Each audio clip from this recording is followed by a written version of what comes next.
उच्च न्यायालय से जीते, उच्चतम न्यायालय से है स्थगन आदेश, फिर भी विनोद बेच रहा जमीन। रमेश साहू कर रहे हैं कार्यवाही की मांग। बीते रोज कलेक्ट्रेट परिसर में दो पक्ष के बीच हुई कहासुनी की घटना के बाद जमीनों की फर्जी रजिस्ट्री करने वाले पुलिस ने थाना नवाबाद में पूछताछ के लिए हिरासत में लिया था, जिसे देर रात पुलिस ने बगैर कार्रवाई किए छोड़ दिया है। इसको लेकर शिकायतकर्ता ने जिला प्रशासन से कार्रवाई की मांग करते हुए गुहार लगाई है। तालपुरा निवासी अधिवक्ता रमेश साहू ने जानकारी देते हुए बताया कि उनकी गला मंडी रोड और जमीन पड़ी है, जिसका आरजी नंबर 107/2 है। उन्होंने बताया कि जमीन का वह मुकदमा सुप्रीम कोर्ट से 30 जुलाई 2021 में जीत चुके हैं। इसके बाद विपक्षी ने दाखिल खारिज होने के बाद अनापत्ति लगा दी है। इस अनापत्ति के खिलाफ वह और उनके खातेदार धर्मेंद्र साहू, राकेश, कैलाश हाई कोर्ट गए, जिसमें इस हाई कोर्ट ने मामले को संज्ञान लेते हुए स्थगन का आदेश दिया था, तभी यह जमीन पड़ी हुई है। इसी बीच विनोद नामक व्यक्ति, जिसकी उनकी जमीन के पीछे जमीन पड़ी है, जिसका नंबर 1414 है। रमेश साहू ने आरोप लगाया कि विनोद उनकी जमीन के नंबर की जमीनों की लोगों से रुपए लेकर बेच रहा है और खरीदारों को उन्हीं की जमीन पर कब्जा दे रहा है। इसकी कई बार शिकायत की, लेकिन कोई कार्रवाई नहीं की गई है। उन्होंने बताया कि बीते दिवस कलेक्ट्रेट में विपक्षी ने उन्हें गाली गलौज कर धमकियां दी, लेकिन पुलिस ने उन्हें हिरासत में लेने के बाद देर रात छोड़ दिया। रमेश साहू ने शासन से मामले की जांच कर कार्रवाई की मांग की है। रमेश कुमार साहू, एडवोकेट। जमीन प्रकरण क्या है, उसको लेकर? ये जमीन हम लोगों ने तुलसीदास प्रेम नारायण पंडित जी से ली थी, ठीक। और हम लोगों के पक्ष में 4 बेनाम हुए। उनके पास सन 1940 का पट्टा है और इस जमीन का प्रकरण सुप्रीम कोर्ट तक गया। सुप्रीम कोर्ट ने हमारे पक्ष में आदेश पारित किया, हमारे बेनामों को माना और हमारे कब्जे को माना। ये विनोद राय वगैरह है, ये इनके नाम से दरियापुरा में कोई फर्जी एंट्री है और ये बेनामे करते हैं दरियापुरा 1414 की, जबकि वो जमीन रास्ते में दर्ज है, बेनामा नहीं हो सकता।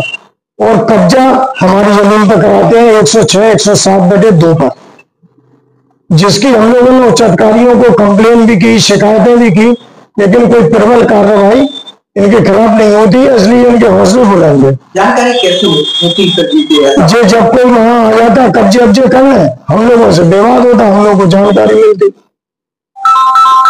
अभी तक इन्होंने ऐसे कितने इन्हें कम से कम 80,000 फुट के बेनामे कर दिए। न्यायालय प्रकरण में अभी उस जमीन को लेकर क्या मामला है? हमारे पक्ष में सुप्रीम कोर्ट से आदेश हो चुका, ठीक। हमारा दाखिल खारिज हो गया था। दाखिल खारिज की इन्होंने आपत्ति की, उस पर सुनवाई पड़ी है, ठीक। अभी डेट लगी थी हाई कोर्ट में 3-4 दिन पहले, और बोर्ड में और सुप्रीम कोर्ट ने हमारी एंट्री को बैठ माना। वहीं के आदेश पे हमारी एंट्री हो गई थी रेवेन्यू रिकॉर्ड में। उसको लेकर कल कुछ विवाद हुआ था, वो भी क्या प्रॉब्लम था? नहीं, उसमें कुछ नहीं, वो तो न्यायालय से आदेश मिला, एंट्री हो गई हम लोगों की। कल फिर क्या मामला है? कल ये तारीख लगी थी, तो उसमें ये विनोद राय था, तो ये सूचना मिली कि ये विनोद राय यहाँ आया है, तो हम लोगों ने पुलिस को सूचना कर दी, ठीक, कि साहब ये विनोद कुमार राय है जो पुलिस के हाथ नहीं आता है, इसके खिलाफ कई कंप्लेन है और इसने हमारी जमीन की फर्जी बेनामे कर दी है। द्वितीय पक्ष तो कोई मुकदमे भी लेते हैं जी, द्वितीय पक्ष के ऊपर मुकदमे भी लेते हैं विनोद राय के खिलाफ जी। कई प्रकरण है, कई कंप्लेन है हमारी। अगर देखा जाए तो आपके द्वारा कोई मुकदमा उन पर पंजीकृत कराया था? अब चूंकि हमारा ये मामला निपट गया, हम तो इस पे नाप कराएंगे, नाप में हमारी सब निकल आएगी। कहाँ तक आपने मुकदमे हम सुप्रीम कोर्ट से जीत गए, राष्ट्र अदालत है भारत सरकार की।